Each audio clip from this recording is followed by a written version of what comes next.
Tinggal tuang. Aduk-aduk. Tunggu hingga matang. Bumbu giling memang sepraktis itu. Mau masak apa saja juga bisa. Apalagi penjual bumbu giling di pasar banyak variasinya. Tinggal pilih. Makin gampang dan praktis, makin banyak peminatnya. Kesempatan inilah yang dimanfaatkan oleh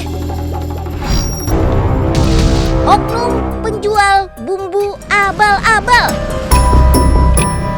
Abal-abal gimana tuh maksudnya? Ayo ikuti Detektif Unyil. Unyil menelusuri pasar tradisional. Di satu lapak, Detektif Unyil menemukan sesuatu yang mencurigakan. Seorang pembeli membayar sayuran sebanyak ini dengan harga sangat murah. Hanya Rp10.000.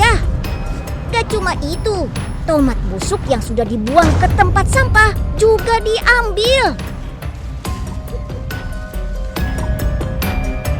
Cabai, tomat, bawang merah, bawang putih yang dibeli tadi semuanya tampak tidak segar.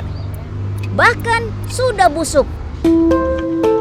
Tapi penjual nakal ini tidak ambil pusing. Saya sengaja pakai bahan yang busuk biar lebih murah, segini harganya Rp10.000. Apa? Bumbu busuk diolah jadi bumbu giling? OMG! Dan ternyata belum cukup sampai di situ. Untuk menyamarkan aroma tidak sedap, pelaku menambahkan bahan kimia. Belum lagi pewarna tekstil biar menarik. Ini sudah keterlaluan. Sebungkus saya jual harga Rp3.000. Sayuran cuma bukan dikasih jauh dari tempat saya. Kondisinya kawan-kawan. Setelah rapi, bumbu busuk ini pun siap dijual. Keuntungan bisa 10 kali lipat dari modal yang dikeluarkan. Tapi jelas merugikan konsumen.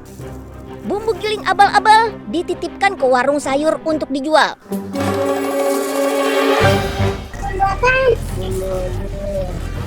Bumbu giling ini cabai ya? Ini apa? Tomat. Ini berapaan? Dijual sama dari si Om apa gimana? Dari Rp3.000. Terus saya jual berapa? 3,5 apa 4? Nah, saya pakai 2 aja. Bumbu giling abal-abal jelas berbahaya. Bisa bikin diare, mual, muntah, kerusakan hati, ginjal, bahkan kanker. Supaya tidak salah pilih, ada tips-tipsnya nih. Pertama, dari warnanya. Bumbu asli warnanya lebih terang. Kalau yang palsu cenderung kehitaman. Kedua, bumbu abal-abal meninggalkan bekas di tangan. Penggunaan pewarna tekstil penyebabnya. Ketiga, aromanya. Bumbu asli beraroma segar. Sebaliknya, bumbu abal-abal berbau kimia. Jika disimpan, lama-lama bakal berbau busuk. Terakhir, jelas dari rasanya. Bumbu asli rasanya mirip-mirip dengan cabai atau tomat asli. Yang abal-abal rasanya pahit. Biar lebih yakin, lebih baik beli bumbu giling di pasar yang diolah langsung di tempat. Bahan-bahannya masih segar, gak perlu khawatir dengan bahan kimia sintetis. Atau kalau mau bumbu giling kemasan, pilih yang sudah jelas dan berizin. Seperti bumbu giling instan buatan UMKM di Pasuruan, Jawa Timur ini. Bahan sayuran dan rempah semuanya segar, tanpa penyedap tambahan seperti MSG. Bahan-bahan digiling. Lalu dimasak selama 5 hingga 6 jam. Supaya bisa disimpan lama meski tanpa bahan pengawet. Ada lebih dari 20 jenis bumbu. Soto, rawon, rendang, ayam bakar, nasi kebuli, semua ada.